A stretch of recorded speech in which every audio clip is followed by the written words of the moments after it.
Olá, bom dia, tudo bem com vocês? Espero que estejam muito bem, tá? Na medida do possível, né? Nós sabemos que tem sido difícil essa caminhada que a gente está fazendo, né? Porém, espero que vocês estejam conseguindo aproveitar o máximo que vocês possam, tá bom? Gostei muito das notas da prova de vocês, tá? Apesar de todas as dificuldades, vocês conseguiram superar as expectativas, tá bom?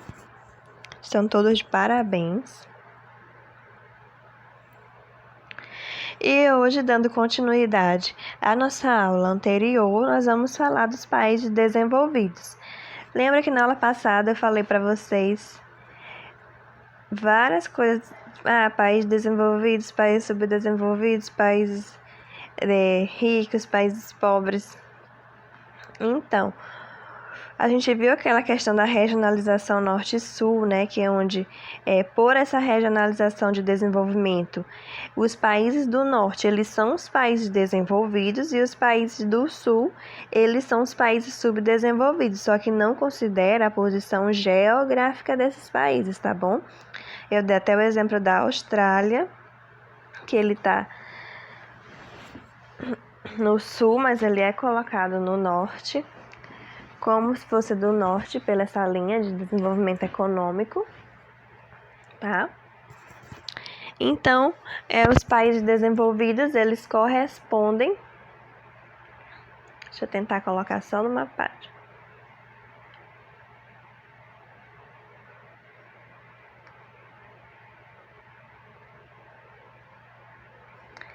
Os países desenvolvidos, eles correspondem cerca de somente 16% da população mundial e 84% da população mundial ela é composta por países subdesenvolvidos. Então, os países desenvolvidos, eles correspondem aos países cuja economia é altamente industrializada e que atingiram um alto grau de desenvolvimento tecnológico e social. Embora concentrem cerca de 16% da população global, esses países eles detêm cerca de 60% de toda a riqueza gerada no mundo. Tal cenário está atrelado ao processo histórico e à industrialização precoce desses países, fruto da Revolução Industrial, iniciada na Inglaterra no final do século XVIII e posteriormente seguida por outros países, como Alemanha, Bélgica, França, Holanda, Estados Unidos. As exceções são o Japão e Singapura, que se industrializaram apenas no século XX. Então, de modo geral, os países desenvolvidos, eles possuem parques industriais diversificados que contam com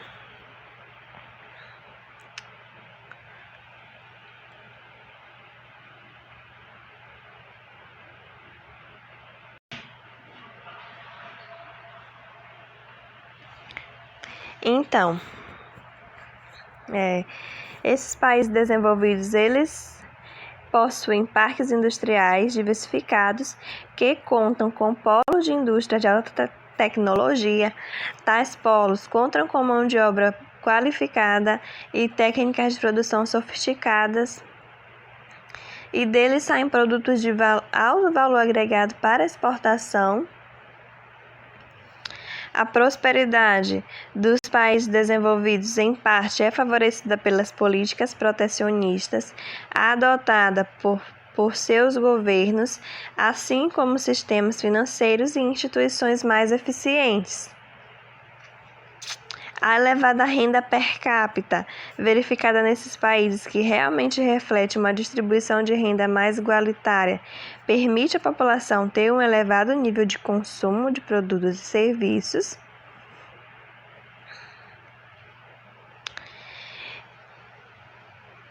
E nesses países ocorre muito o que nós chamamos de protecionismo, que consiste em instrumentos diversos utilizados por um governo para proteger sua produção industrial e agropecuária, por meio de tarifas sobre produtos importados que concorrem com produtos fabricados no país. Ao encarecerem, os produtos estrangeiros com barreiras alfandegárias fortalecem a cadeia produtiva do país, ou seja, essa é uma política que faz com que os produtos do próprio país sejam valorizados e sucessivamente esses países eles continuam mantendo sua economia em constante, como é que eu posso falar, em constante aumento. Eles não tendem a decrescer, tendo em vista que eles trabalham no próprio país, não buscam muitos produtos de fora do país, isso que é um dos grandes problemas que causa muitas dívidas, tá? Então, hoje nós vamos falar só dos desenvolvidos, amanhã nós falamos só dos subdesenvolvidos, tá? Então, só recapitulando, os países desenvolvidos, eles são nações com elevado desenvolvimento econômico e social, certo? E essa classificação, ela utiliza o quê? Critérios como grau de riqueza, nível de industrialização e desenvolvimento, o produto interno bruto, o PIB, a renda per capita, tudo isso nós já vimos nas aulas anteriores, e o IDH, que é o Índice de Desenvolvimento Humano. O desenvolvimento econômico ele também é um critério preponderante de classificação, tá? Foi aquele que a gente viu na aula passada. São usados como sinônimos de países desenvolvidos termos como países industrializados, países de primeiro mundo. Tá? Quando vocês ouvirem essas expressões, eles estão se referindo também a países desenvolvidos, tá? Industrializados, países de primeiro mundo. Entre esses países, podemos destacar a Noruega, a Suíça, a Suécia, a Austrália, Japão e Estados Unidos. Só que, como a gente viu, o Japão ele só começa a ser considerado um país industrializado no século XX, tá? Em relação à economia, os países eles apresentam, como a gente já viu, um grau de industrialização bastante elevado, como predomínio dos setores industriais terciário, atividades do comércio, e quaternário, que são serviços baseados no conhecimento e no compartilhamento de informação. Um fator relevante em relação ao desenvolvimento econômico é o PIB, que representa o valor monetário de bens e serviços produzidos por um país em um ano, nós vimos, né? E o PIB é um dos principais indicadores do potencial econômico de uma nação. E a renda per capita, que representa a média salarial por pessoa, lembram lá, também é considerada na classificação para se desenvolver para se medir o nível de desenvolvimento de uma nação, podemos dizer isso. Então, nesses países, o PIB e a renda per capita, óbvio que eles são altos. E a distribuição de renda é geralmente homogênea, tá? Geralmente.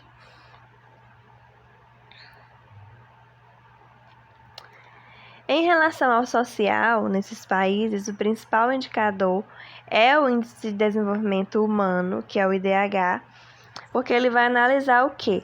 Tanto o desenvolvimento social dos países com base em quesitos como a educação, a saúde e a renda. O IDH ele diz respeito não somente à economia, mas também à educação, à saúde e à renda. Tá, então, o IDH nós já vimos, né?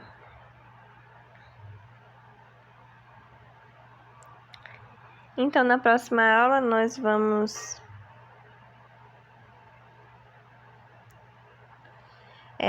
verificar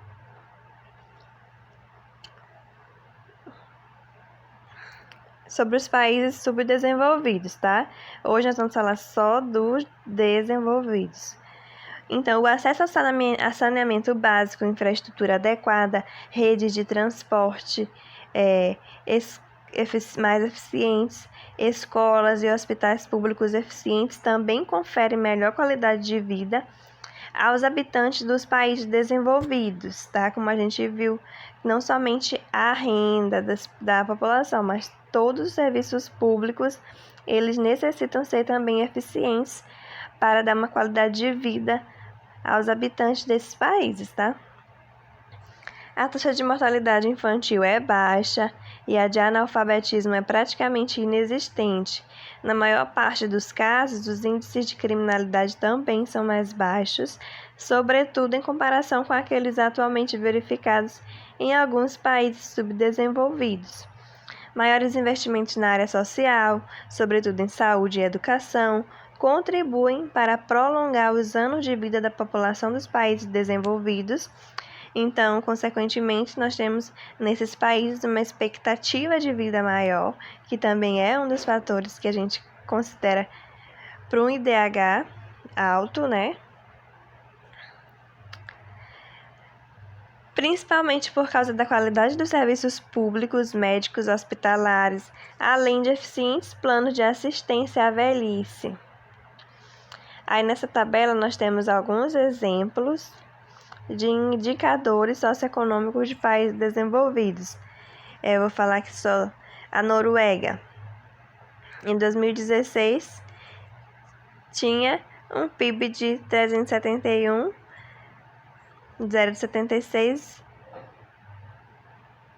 uma renda per capita 7 mil, perdão.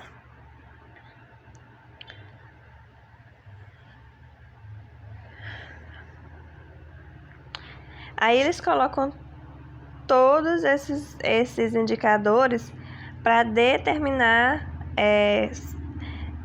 assim, para medir o desenvolvimento de um país, né? Então, o PIB, a renda per capita, o IDH, a expectativa de vida, a mortalidade infantil.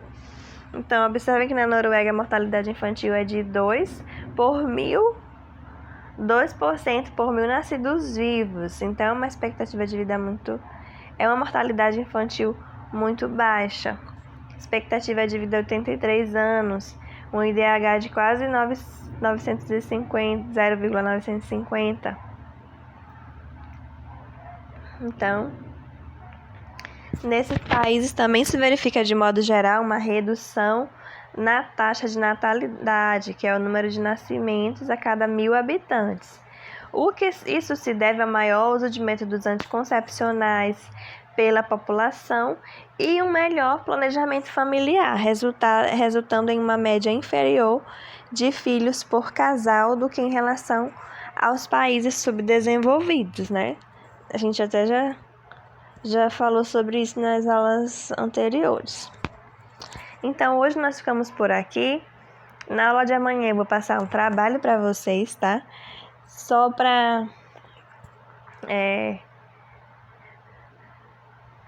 ter como uns pontos extras, tá?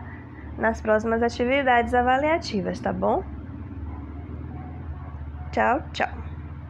Aí esse trabalho também vai valer para quem ficou com uma média assim 6,5, 7, tá? Para quem quiser chegar numa nota melhor, tá bom? Tchau, tchau.